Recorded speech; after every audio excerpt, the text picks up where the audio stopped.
नमस्कार दोस्तों, मैं प्रकाश आपका फिर स्वागत करता हूं अपने YouTube चैनल प्रकाश संगवाद। दोस्तों, आज बात करने चल रहे हैं कि प्रोजेक्ट सेल्स क्या होता है। सभी कंपनियों में प्रोजेक्ट सेल्स एक डिवीजन होता है। जैसे नॉर्मल हम लोग पेंट मंगाते हैं ना, कोई डीलर कोई पेंट मंगाता है तो कंपनी से वो डायरेक्ट रिटेल में बिलिंग होती है और वो चला जाता है। कंपनी में एक अलग सा कोड खुलता है जिसको वो प्रोजेक्ट सेल्स कहते हैं।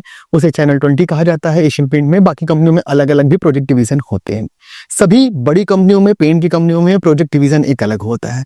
ये उस कंडीशन में काम करता है कि जैसे कोई बहुत बड़ी साइट है, कोई बल्क साइट है जहां पे रेट देना है, जहां पे बहुत कंपटीशन है, कोई ऐसी आइकॉनिक साइट है जो कि उससे कंपनी का बड़ा फायदा होने वाला है, कोई ऐसी साइट हो जहां पे मटेरियल बहुत ही ज्यादा लगना हो, वहां पे वो डायरेक्ट मटेरियल लेना चाहते हैं। जैसे कोई अपार्टमेंट मान लीजिए, कोई बहुत बड़ी बिल्डिंग बन रही हो, कोई बहुत बड़ा स्कूल कॉलेज हो, तो उसी तरीके से प्रोजेक्ट डिवीजन काम करता है। प्रोजेक्ट डिवीजन में कंपनी अलग से रेट देती है। प्रोजेक्ट डिवीजन में कंपनी अलग से क्रेडिट डेज देती है। प्रोजेक्ट डिवीजन में डायरेक्ट कंपनी से और डिपो, कंपनी के डिपो से उस जिस जगह पे मटेरियल जाना रहता है वहां पे वो पहुंचता है। इसका बेनिफिट डीलर को भी मिलता है और इसका बेनिफिट कस्टमर को मिलता है।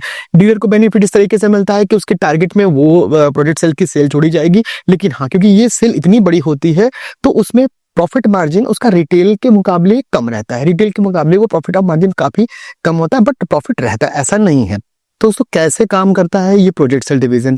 प्रोजेक्ट सेल डिवीजन काम करने का तरीका ऐसा होता है कि जब हम कोई बड़ी साइट, कोई डीलर जो होता है, जब उसको कोई बल्क मटेरियल की जरूरत होती है जहां पे बहुत बड़ी कंपटीशन होती है, जैसे इंस्टीट्यूशन हो गया, हॉस्पिटल्स हो गए, या बड़े स्कूल्स हो गए, या अपार्टमेंट को ही बन रहा है, या रीपेंटिंग कहीं, जहां पे बहुत ज्यादा अच्छे मटेरियल लगने हैं जो कि 2-4 लाख रुपए के ऊपर में एक बार मटेरियल जाने की संभावना रहती है, ऐसी जगह अगर कोई मटेरियल लगता है तो सबसे पहले वो अप्रोच करेगा प्रोजेक्ट सेल्स के सेल्स ऑफिसर से।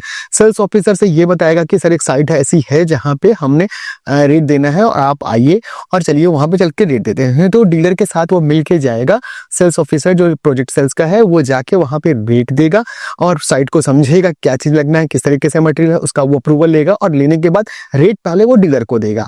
डीलर अपने प्रॉफिट तय करेगा, किस तरीके से कितनी प्रॉफिट पे काम है, किस तरीके से कितने दिन में मटेरियल मिलना है, क्या पेमेंट का यहाँ पे श्योरिटी डीलर की होती है। डीलर ही पेमेंट लेकर आएगा, बट ये बातचीत करने में सेल्स की टीम पूरी लगी रहती है। जो पेपर की आवश्यकता है वो डीलर ही देगा। उसमें जो उसमें जितनी भी उसमें आवश्यकता है, जैसे कि कोई टेक्निकल पेपर हो गया, कवरिंग पेपर हो गया, सैंपलिंग कराना, वो सारी चीजें टीएसओ के हाथ पे होती है। वो टीएसओ पूरी तरीके से समझाएगा, टीएसओ पूरी तरीके से बताएगा कि क्या क्या चीजें की नीड होगी। वो साइड को फाइनल कराने की पूरी जिम्मेदारी उस सेल्स ऑफिसर की होगी, वो टीएसओ की होगी जो प्रोजेक्ट डिवीजन को देखता है। उसके पास रिटेल का कोई काम नहीं, उसके पास प्रोजेक्ट का ही काम होता है और वो बड़ी साइड को वही ही हैंडल करता है। जब एक बार साइट फाइनल होती है तो वो मेल करके कंपनी से स्पेशल रेट लेता है और जो रेट उसकी जो नॉर्मल स्कीम चलती है वो स्कीम को छोड़ के अलग तरीके से स्कीम आती है और उस स्कीम के माध्यम से डीलर को रेट दिया जाता है। रेट डीलर और जो सेल्स ऑफिसर दोनों मिलके उसको रेट को देते हैं उस साइट पे। फिर साइट से वो ऑर्डर आता है और इस तरीके से वो ऑर्डर को आगे दिया जाता है। वो फिर मटेरियल, वो सारा मटेरियल, देखिए अब यहाँ पे बात ये आती है कि वो सारा मटेरियल वो कैसे डीलर की शॉप पे नहीं आएगा। अगर मान लीजिए डीलर कोई भी कलर पसंद कराया, मान लीजिए कोई भी शेड पसंद कराया है, कोई भी क्वालिटी पसंद है, वो सीधे डेपो से उस साइट पे जाती है, free of cost, FOC free of cost पे जाती है। उसका कोई एक्स्ट्रा भाड़ा नहीं देना। वहां से चालान रिसीविंग कराएगा और चालान फिर डीलर के पास है, डीलर वहां बिल पुटअप करेगा, उसका मटेरियल वो रिसीव करके कंपनी के प्रोडक्ट्स अकाउंट में जमा कराएगा। ये तरीका है कि प्रोडक्ट सेल्स डिवीजन कैसे काम करता है। यहाँ पे भी दो तरीके के हैं। बहुत सी कंपनियों में दो तरीके का डिवीजन होता है। एक होता है कि जो कि केवल गवर्नमेंट साइड को देखते हैं, जो बड़ी साइड होती है। एक होता है जो नॉन गवर्नमेंट साइड को देखते हैं। तो वहां पे भी गवर्नमेंट साइड के रेट थोड़े से और कम रहते हैं, क्योंकि गवर्नमेंट साइड में मटेरियल बहुत ज्यादा बल्क में लगता है, तो इसलिए हो सकता है कि उसमें गवर्नमेंट साइड के रेट अलग हो सकते हैं। ठीक है, अब ये मटेरियल क्या एक ही आते हैं? देखिए, मटेरियल का जो चीजें हैं, अलग अलग कंपनियों में जो प्रोजेक्ट सेल्स के मटेरियल होते थे पहले एक ही होते थे। वही मटेरियल, वही चीजें, सब कुछ पहले आते थे। ठीक है, फिर उसके बाद धीरे धीरे सब नॉर्मल मटेरियल आते। जैसे अगर एशियन पेंट की बात करें तो एशियन पेंट के जो जैसे एस, एपेक्स अल्टीमा और इस तरह के जो प्रोडक्ट आते हैं ना, रॉयल, और जैसे जो नॉर्मल प्रोडक्ट, जो चीजें ऑलरेडी आती है एशियन पेंट की, उससे इतर अलग प्रोजेक्ट सेल के सारे मटेरियल अलग होते हैं। वो देखने रॉयल आपको मिलेगा, लेकिन अगर एपेक्स अल्टीमा मिलेगा, एपेक्स मिलेगा, लेकिन वो सुप्रीमा एक उनकी रेंज आती है जो कि प्रोजेक्ट डिवीजन का मटेरियल होता है। सुप्रीमा मीन्स हो गया, उसके डिब्बे में साफ साफ लिखा होगा भी, जैसा कि फोटो में दिख रहा होगा, उसके डिब्बे में साफ साफ लिखा होगा कि ये एशियन पेंट ए सुप्रीमा, एपेक्स सुप्रीमा। सुप्रीमा का मटेरियल हो गया कि वो मटेरियल प्रोजेक्ट्स के लिए ही केवल यूज होना है। पहले क्या होता था कि बहुत से ऐसे डीलर थे कि प्रोजेक्ट सेल्स के नाम पे अपने प्रोजेक्ट को अपने नाम से बिलिंग करा लेते थे और फिर उसके बाद आराम से रिटेल में बेचते थे बहुत। बट कंपनी ने ऐसा नया प्रोजेक्ट का मटेरियल बना दिया है जिसमें कि वो मटेरियल केवल या तो साइट पे जाएगा, जिस साइट पे फाइनल हुआ, या उस साइट से सीधे डिपो में जाएगा बस। और वो अगर किसी भी रिटेलर के यहाँ मिलता है तो सेल्स ऑफिसर की जॉब जाने की खतरा रहता है और डीलर के डीलरशिप बंद होने की खतरा रहता है। तो इसलिए जो ये सुप्रीमा वाला जो मटेरियल है एशियन पेंट का, ये प्रोजेक्ट में, इसी तरह सभी कंपनियों में मटेरियल अलग आते हैं, प्रोजेक्ट्स डिवीजन के मटेरियल अलग आते हैं। अब रेट, एक बात और भी आती है कि रेट कौन डिसाइड करता है।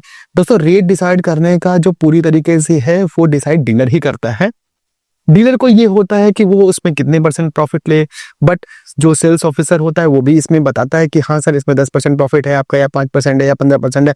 बड़ी साइड है, छोटी साइड है, डिपेंड करता है कितना मटेरियल जा रहा है, करोड़ों का मटेरियल है, लाखों का मटेरियल है, किस तरीके से मटेरियल है, कि आप कम ले रहे हैं, ज्यादा ले रहे हैं, 1 टन है, 10 टन, इस तरीके से मटेरियल पे डिपेंड करता है कि कितना मटेरियल है। आपको सेल्स ऑफिसर एक बार सजेस्ट। दोस्तों इसके बाद एक बात और आती है कि रेट डिसाइड करने के बाद कि कौन कौन से टीम काम करती है।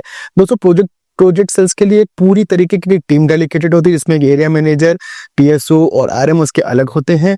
और ये सारी पूरी टीम इसलिए काम करती है कि इनका केवल और केवल ये काम रहता है कि जो प्रोजेक्ट्स के डिसाइड्स हैं उसको ढूंढना, उसको क्रैक करना, उस पे जो जो चीजें लग रही है उस चीज को, सर्टिफिकेट लग रहा है या उसमें सैंपलिंग कराना है, सैंपल देना है, वो सब जिम्मेदारी इनकी है। और ये बहुत बड़ा एक कंपनी में कंट्रीब्यूट करता है प्रोजेक्ट डिवीजन। दोस्तों एक बात यहाँ पे ये भी निकल के आती है कि कौन कौन सी कंपनी इस पे काम करती है। जितनी भी बड़ी कंपनियां हो, चाहे एशियन हो, चाहे नेरोलैक हो, चाहे बर्जर हो, चाहे डीलक्स हो, सभी कंपनियां प्रोजेक्ट सेल्स पे काम करती है और बहुत एग्रेसिव काम करती है। एक बार किसी भी तरीके से उनको पता चल जाए कि बड़ी साइट है तो वो साइट पे पूत के दे देगी।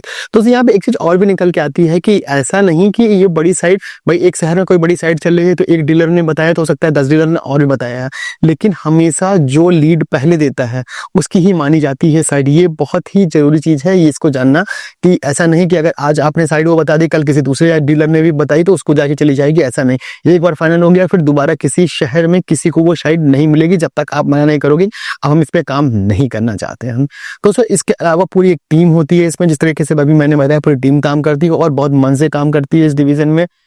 दोस्तों एक चीज और इस पे भी निकल के आता है, बहुत से लोग ये पूछते हैं क्या प्रोजेक्ट सेल्स में कंपनी डायरेक्ट दे सकती है? नहीं, इसका सबसे बड़ा जवाब है कि नहीं। कभी भी कोई भी पेंट कंपनी किसी भी डीलर को या किसी डीलर के अलावा या किसी प्रोजेक्ट पे या किसी कस्टमर को डायरेक्ट पेंट नहीं बेचती है। अभी तक तो ये ऐसा रहा है। तो इनका है वो किसी ना किसी डीलर को इन्वॉल्व करेगी। अगर बड़ी साइड है तो वो डीलर के थ्रू जाएगी, छोटी साइड है तो वो डीलर के ही थ्रू जाएगी। ठीक है, गवर्नमेंट साइड है वो भी डीलर के थ्रू जाएगी, चाहे वो जितनी बड़ी साइड आ जाए। यहां तक कि आप समझ लो कि अगर जहां पे वो करोड़ रुपए की साइड है तब भी वो किसी न किसी डीलर को लूप में रखेगी और उसमें हो सकता है 0.1% डीलर को भी कमीशन मिले, लेकिन वो कुछ ना कुछ मिलेगा जरूर है। दोस्तों क्या दोनों मटेरियल जो भी होते हैं, एक क्वेश्चन ये भी आया है कि दोनों मटेरियल सेम होते हैं, जैसे कि प्रोजेक्ट सेल्स में जो मटेरियल आ रहा है अपना और रिटेल में जो बिक रहा है वो सेम होते हैं? जी हाँ दोस्तों, दोनों मटेरियल सेम ही होते हैं।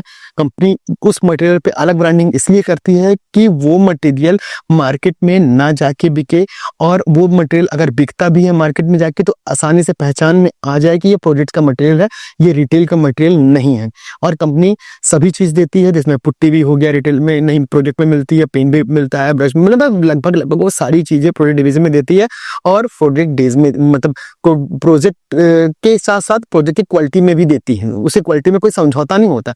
खाली प्रोजेक्ट का डिवीजन बनाने का कंपनी का मतलब यह है कि बड़े तरीके से मटेरियल बेच सके, बहुत ज्यादा मटेरियल बेचा जा सके, और उस मटेरियल का साइड के लिए जो भी मेहनत करनी हो वो डीलर ना करके वो जाके प्रोजेक्ट सेल्स का जो सेल्स ऑफिसर है वो जाके करे। दोस्तों होता क्या है कि ना, प्रोजेक्ट सेल्स बहुत से लोगों को कंपनी नहीं कराती, थोड़ा बड़े डीलर करते हैं। छोटी डीलर है लेकिन आपके पास साइट अच्छी है तो कंपनी उस पर भी प्रेफर करेगी। ज़्यादातर लोगों को पता ही नहीं है कि प्रोजेक्ट सेल्स डिवीजन होता क्या है। किसी भी कंपनी में अगर आप डीलर हैं तो कंपनी से पूछ सकते हैं कि प्रोजेक्ट में हमें बिलिंग करानी है, कोई बड़ी साइट है प्रोजेक्ट के थ्रू करानी है, तो आप लोग बहुत आसानी से इसके बारे में कंपनी के सेल्स ऑफिसर से मांग सकते हैं। कुछ बेनिफिट डीलर को और होता है प्रोजेक्ट डिवीजन में कंपनी को डीलर को जो नॉर्मल डेज पे उसकी क्रेडिट लिमिट होती है, क्रेडिट डेज होते हैं ना, वो बढ़ा के मिलता है। उसमें क्रेडिट डेज काफी दिन को बढ़ा के दिया जा सकता है, लेकिन वो कितना दिन है वो हर कंपनी का अलग अलग है, उसके लिए आपको सेल्स ऑफिसर से पूछना पड़ेगा। तो दोस्तों ये एक प्रोजेक्ट की जो पूरा हमने व्लॉग बनाया है कि प्रोजेक्ट सेल्स क्या होती है, कैसे काम करता है और किस तरीके से इस पे हमें प्रॉफिट मटेरियल, हमें जो दोनों मटेरियल सेम है कि नहीं, ये सब चीज़ों पे आज हमने बात की। क्या आपने प्रोजेक्ट सेल्स किया है उसके बारे में बताइए। क्या आप प्रोजेक्ट सेल्स के बारे में और कुछ जानना चाहते हैं कमेंट करके पूछिए। क्या आप प्रोजेक्ट सेल्स से और भी रिलेटेड चीज को समझना चाहते हैं, मैसेज लिख के डालिए। दोस्तों अगर ब्लॉग मेरा अच्छा लग रहा है तो प्लीज इस ब्लॉग को भी लाइक कीजिए, चैनल को सब्सक्राइब कीजिए, लोगों को बताइए कि मैंने एक ऐसा यूट्यूब चैनल बनाया है जिसमें कि मैं पेंट से रिलेटेड और पेंट कंपनियों के बारे में बातचीत करता रहता हूँ। आज अपने ब्लॉग में इतना रखते हैं। Thank you very much. जय हिंद।